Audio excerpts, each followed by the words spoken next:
Lady, are you gonna go help me outside? Show everybody what we've been up to? Okay, let's go.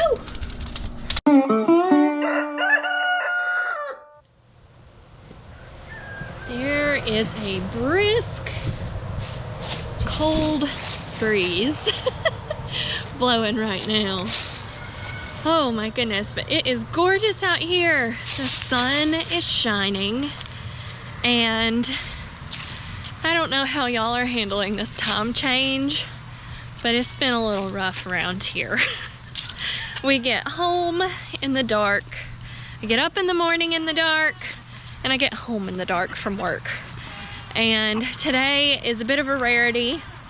Eleanor had Thanksgiving lunch at school, and so I am home early, and I'm getting to spend a little bit of time out with all of these guys. Yeah, Ma. And here are my goat babies. Look at their winter coats coming in. Look how fuzzy you are. You're so fuzzy. You're so fuzzy and beautiful. Gravy, man. Look how shaggy his face is. I can't believe it. Show me your cute shaggy face. Hey, honey. Hello, honey. Look at your shaggy face. Oh goodness. All right. That's a bit much. That's a bit much, Biscuit and Gravy. Gravy, you can't nibble me. You can't nibble me. I gotta go get you some more hay, don't I? He looks like he's growing a beard. Are you growing your beard? Oh, you're trying to be like Dad with a beard? Honey, you are beautiful too, darling. Yes, you are. You're beautiful too. It has been divide and conquer here lately on the farm. Zach has been doing lots of work in the garden, and I want him to get to show you that. So last week I worked on a project putting some strawberries in a green stalk, and I love the way that project turned out. But now it's time to turn our attention to the fall garden because our onion sets came in. Check that out. Y'all, these are some good looking onion sets from our friends over at Haas Tools. They said that there would be around 50 in each bunch. There's no way that's only 50. That's definitely more than 50. So I'm very happy with that, with how good these onions look already and how many we got. When I first ordered those onion sets, I thought for sure we'd be able to get them in on 2 rows, but after seeing how many of them they sent, I'm thinking we may take up 3 whole rows with those onions this year. A bunch of y'all probably saw the video that we put out last week where I came out here in the garden and did some work on these rows right here to get them ready for the onions. And as you can see, we do have some weeds coming back up. We got a bunch of rain this last week that I was not expecting. So even though our rows are ready for the onions to be planted, I do want to go ahead and go through and do a little bit of weeding real quick. So I'm going to take care of that, and then I'll get back with you because y'all just saw me weed all this stuff. I don't want to take you through that again. So let me get through doing this, and then we'll check out our onion starts and our garlic.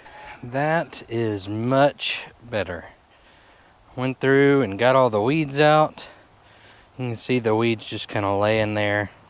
They'll all be brown by this time tomorrow, and won't have to worry about them growing back up. So we are ready to get started on some onions. The onions we're planting this year are from Haas Tools, and they are started short date onion varieties, which are ideal for Alabama where we are. And we have the Sapphire Red, the Vadora, and Sapello onions. And Zach is putting these in spaced 6 inches apart. And the reason we are spacing them so close together is in the spring we will harvest every other set of onions. And what that will do, we'll harvest those when those are smaller and more tender bulbs. And once we pull those out, we will fertilize, we will feed the bulbs that we leave, and those will continue to grow into full-size, bigger onion bulbs. And so that's why we have that spacing. And unfortunately, Zach lost his audio where he explained all of this, but I hope I did a pretty good job.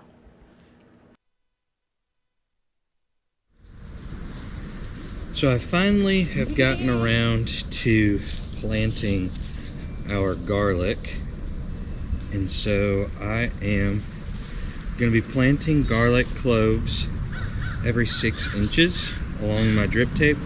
And so what I'm doing right now is using my foot as a measuring stick, because these boots are right at a foot long. And so I'm putting a hole at 12 inches and then putting a hole at 6 inches or so. I've got my box of garlic cloves here. I'm going to be dropping them in each of these holes, but I wanted to show you real quick the way that you know which way to plant your garlic. See this flat side right here? That's where your roots are going to grow from. And then the pointy end up here, you can actually see that there is some sprouting happening already there. So that's where the roots sprout from, that flat end, and that pointy end is where it's going to sprout from. So you want to plant it like that, with the flat end down and that pointy end up, so that it doesn't have quite as far to go, or doesn't have to bend around and get out, that sort of thing, to go up, and so that the roots will start to grow down here. So that's what I'm going to do now. If I wasn't worried about that, I'd just drop it into the hole, but I am going to go ahead and bend over and place it in each of the holes just to make sure that it gets done correctly. And I'm going to do the same thing with my elephant garlic. Works the same way from what I can tell. There's that flat end and there's that point. Now the elephant garlic will be every 12 inches, every foot, instead of every 6 inches like the other garlic, because it is significantly bigger and needs more room to grow, but it also needs more area to get nutrients from in the ground to make sure that it gets that big, nice bulb. So let's put the stuff in.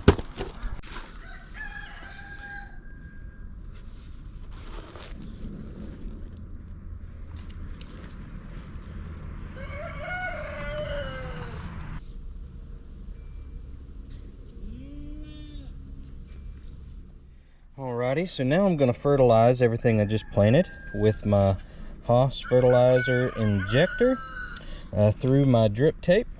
I'm going to use some 20-20-20 fertilizer from Haas Tools as well. And my trusty measuring jar here. It had Dusty Goat Homestead jelly in it at one point. And I like it because it's got these marks on the side that tell you how much is in it. And I need 1 cup of this fertilizer to fertilize all this garden here. So I'm going to use this jar to measure out 1 cup of this fertilizer. I'm going to put it in the fertilizer injector, give it a good shake, set it to number 1 there, and then I'm going to let it run for about 2 hours out here in the garden.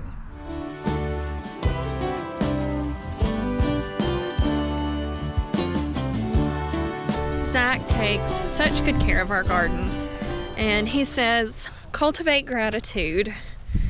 It allows him to be grateful for where we live and what we have, and our ability to put time and energy and money into growing our own food.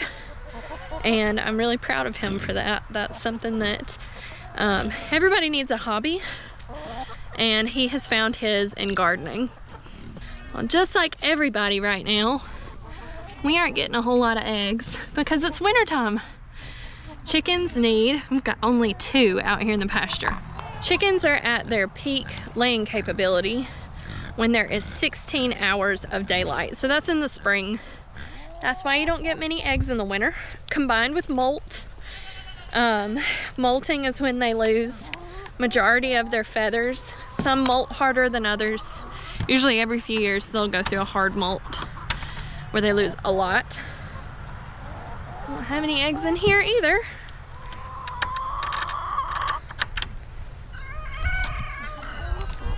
Eleanor has been asking for scrambled eggs like every morning. And the other morning I had to walk out in the cold and get eggs because we didn't have any in the house for all these chickens. No eggs in the house. It's been divide and conquer though. You saw Zach work in the garden, and while he worked in the garden, I was working on a project for the pigs. I am out here with the pigs. It is like 50 degrees. It's cold. I should probably have a toboggan or a hat on. But I finally have said enough is enough.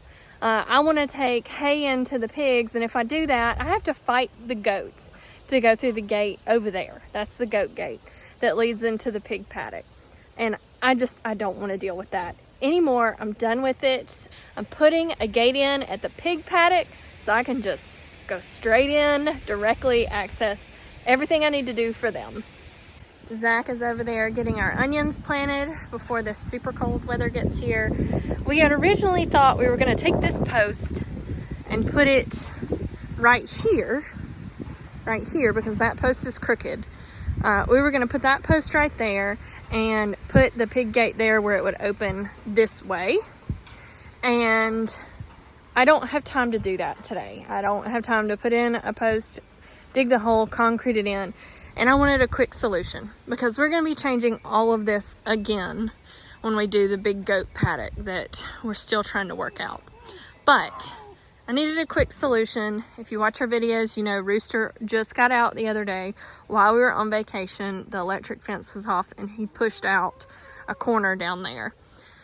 I want a gate. The gate's not going to necessarily keep the pigs in. That's not the purpose of the gate. The hot wire does that. The electric fence does that.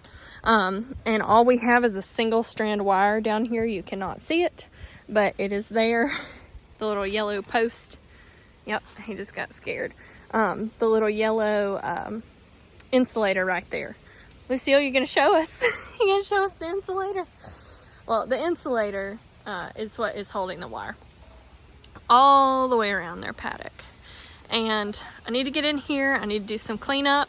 I need to fill their house with hay, make them a hay pile. We've got some spent hay we can use before it gets super cold, right, babies?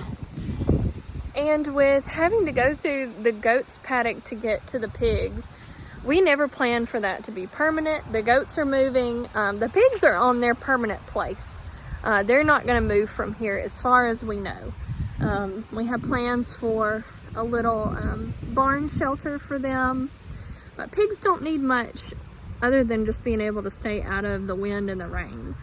We don't have very extreme cold weather here in Alabama. But when we do, the animals aren't that accustomed to that super cold weather. And so we want to make sure that we can do all we can to make sure they're comfortable, it doesn't stress them too much, and they stay healthy. And these are our pets. We don't eat our pigs, so these are just our pets. So they get a little extra babying. But I'm getting this gate put in. I'm going to show you how I'm doing it. So I have taken a T-post and I have driven in a T-post the length of my gate. Put my gate up here. I've got to put in my, hey Lucille, I'm sure he deserved it. But let's be nice. I've got to put in my my gate holders. I have no idea what those are called, but those are going to screw into this post. My gate's going to hold there and close to this T-post. I have cut my vertical wire all the way down, cut those off, and I'm about to cut here. And what I'll do is I'll take this and I'll wrap it back around my T-post, and this one right here, it'll hook to that. So that's how I'm attaching my fence to my post. And even if I was using field fencing, that's how you end a post. You can see this, it wraps around. You take off these vertical and you keep your horizontal, and then you wrap your horizontals around. So I'm just doing the same thing, same methodology here to wrap that back around and secure it. Here is what that looks like done. So it just goes around, you wrap it back around itself.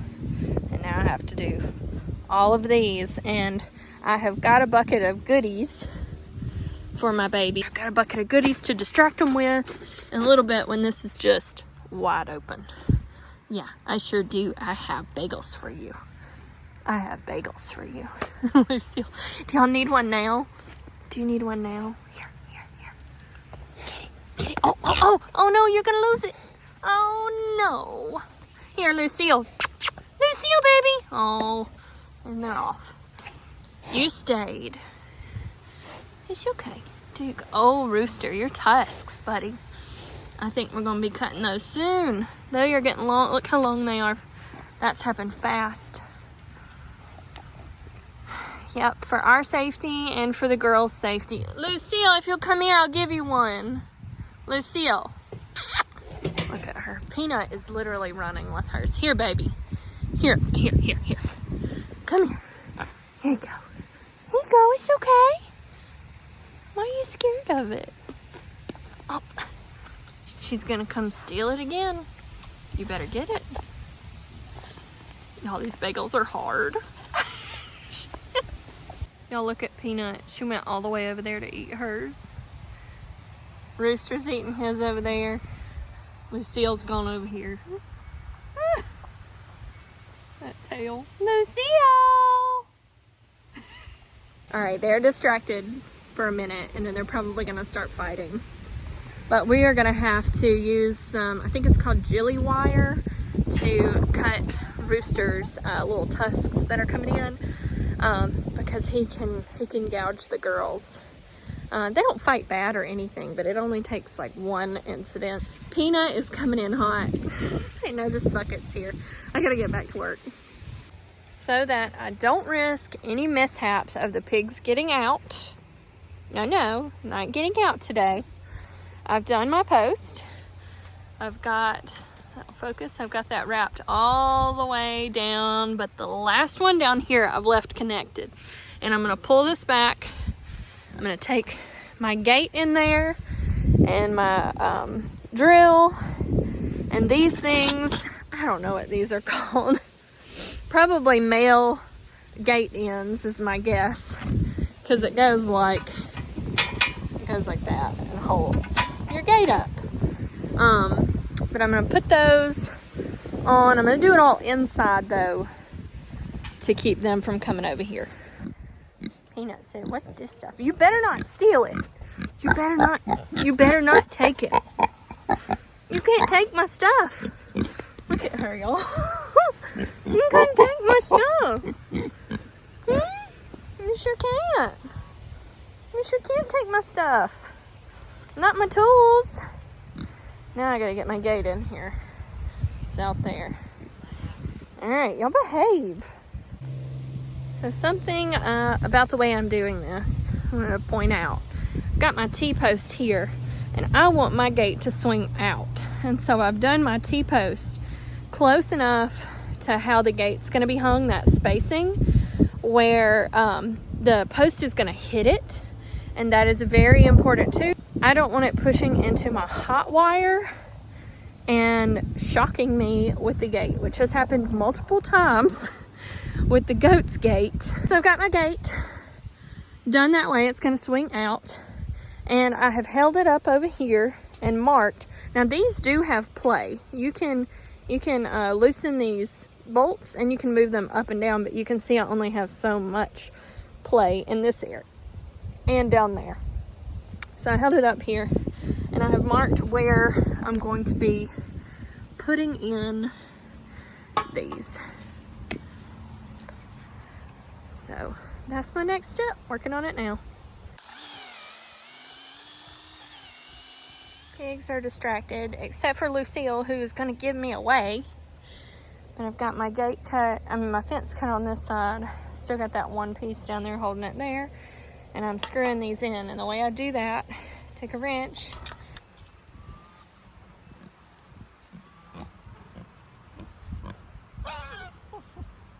Had to work kind of quickly, but I got my holders in, hung my gate, had to use a hammer to get it on there a little bit. And look, I know that this is crooked. I know that it is. I know that this end of my gate's lower than this end, but you know what?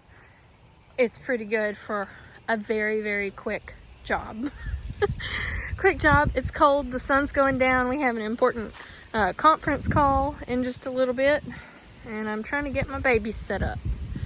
So I'm about to attach the fencing that I took off to this gate with some wire to hopefully keep chickens and deter any predators from deciding to slip through and visit the pigs.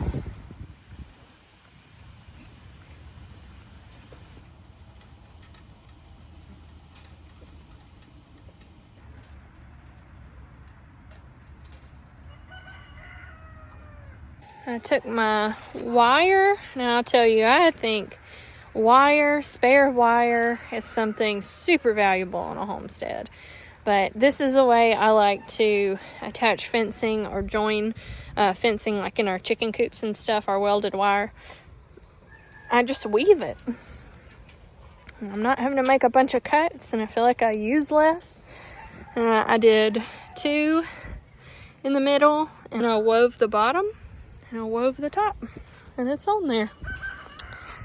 So now, all the same materials except for the gate and the T-post. Use the same, and I was able to make use of the fencing that I cut out. So I like that. And now, I can just go in with the pigs. Yay! I know y'all are happy about it. And I gotta fix my electric wire right here that I undid some, and Zach's gonna come in here and weed eat, but that will keep them from coming out. And I don't think we'll do there's like a gate attachment, but I think we'll just step over. I don't think we'll have any trouble just stepping over right here.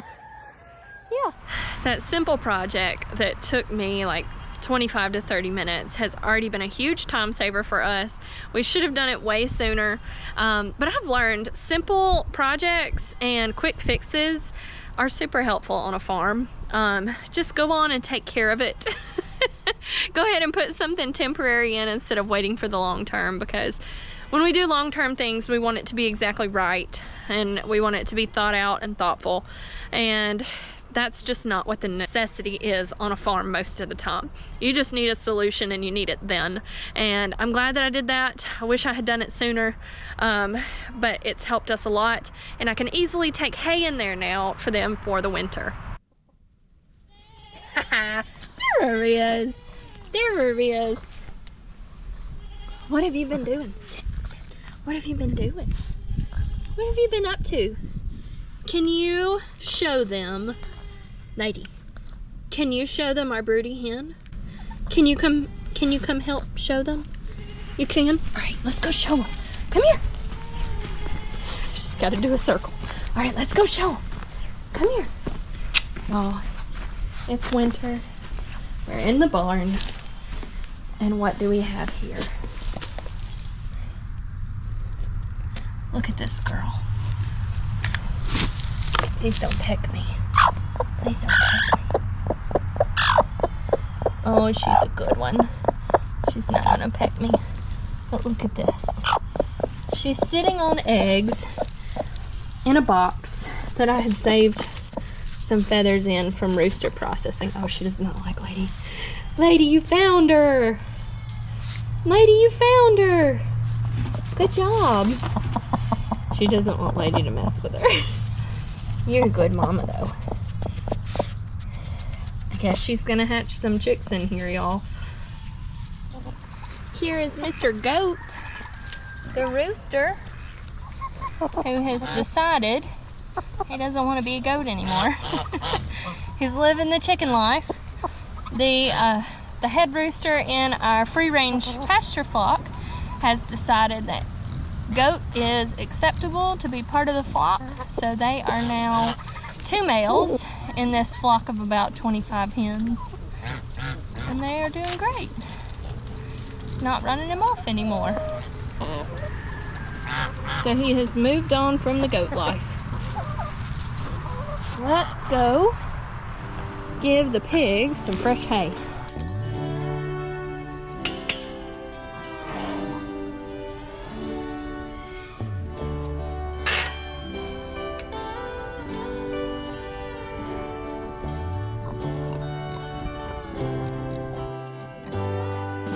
Closing the gate. Look what they did. Are you fussing at me? Big time fussing at me, Peanut? Hey, Rooster. Hey, buddy. What do you... Oh, gosh. Oh, gosh. That's not food. That's not food, Rooster. You can eat the hay if you want to, but I was bringing it for your bed. I was bringing it for your bed, baby. Yes, I was. Yes, I was. I was bringing it for your bed. Yeah. Did I boop your nose? Oh. Can I get behind your ears, please? I'd like to get behind your ears. Yeah. Oh, scrubbing. Oh, scrubbing. That feel good? Oh, look how big he's gotten. He's so lean. He's just like thin in the middle. And then you look and he's got this huge belly. He said, don't talk about me that way, please. Don't be talking about my big belly. Yeah. All right. All right, buddy. I'm gonna go put that in your house. Okay? I'm gonna put it in your house. Look what you did. You knocked it over. Say, oh well, easily fixed. Easily fixed, Ma. Alright. Oh, Peanut. You gonna come cause trouble. You're gonna boss me around and tell me I'm doing it wrong. Come on here. Come on here. You curious pigs. Look what. Are y'all gonna follow me up here? Oh. Alright. Look what they did to their last hay. It's just out here in a dirty pile.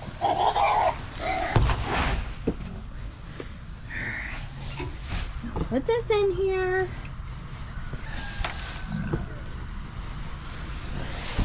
They'll have a nice hay bed in here tonight. I'm not gonna put too much because in just a couple of days they do this. So we don't want to be wasteful with what we have. But that looks like a nice pile to me. Peanut. My goodness, Peanut. Look at this. I find this so cool. Look at all of this ground cover coming up in here with the pigs. I'm wondering if we should plant some ground cover in here next year. Here comes my buddy. Hey, here comes my buddy. He said, what you doing? What are you doing in here? Since we put the gate in. Since we put the gate in. It's okay, Rooster. It's okay, buddy. Since we put the gate in, they don't know what to think with us coming in here all the time. Yeah. Yeah, I sure don't.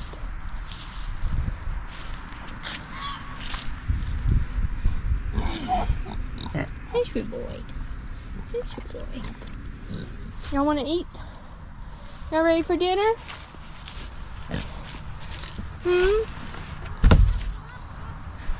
Flip that over. Can have any of that you want. I don't think you're gonna want any. Peanut.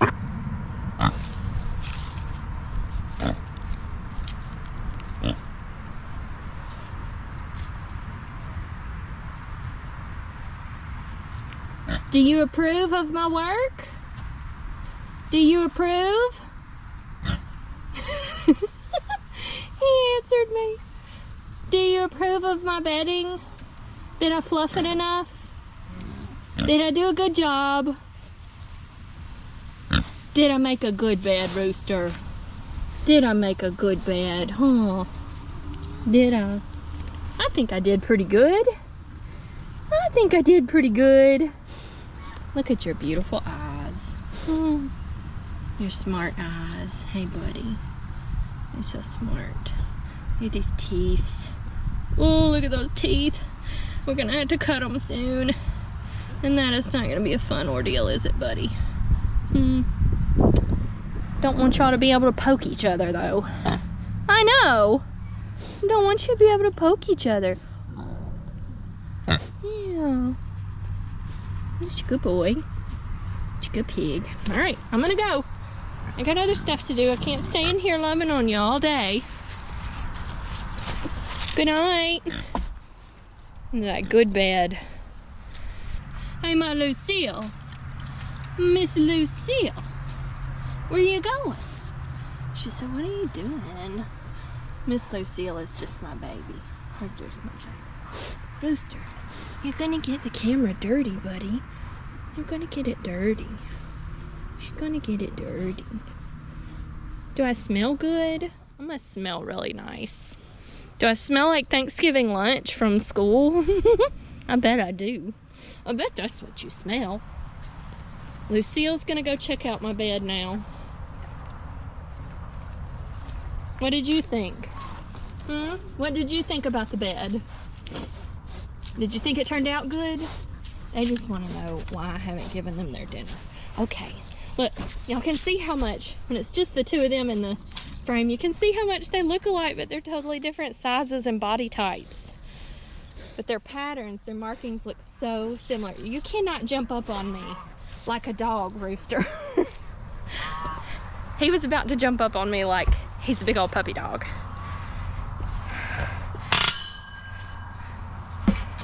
Out the gate, closing the gate, pigs stay in. Y'all ready for dinner? Get your dinner. Farm friends, I hope you enjoyed this update from here at Head Family Farm. If you enjoyed this video, please give it a thumbs up and subscribe to our channel so you don't miss the videos that we put out on every Monday and Thursday. God bless.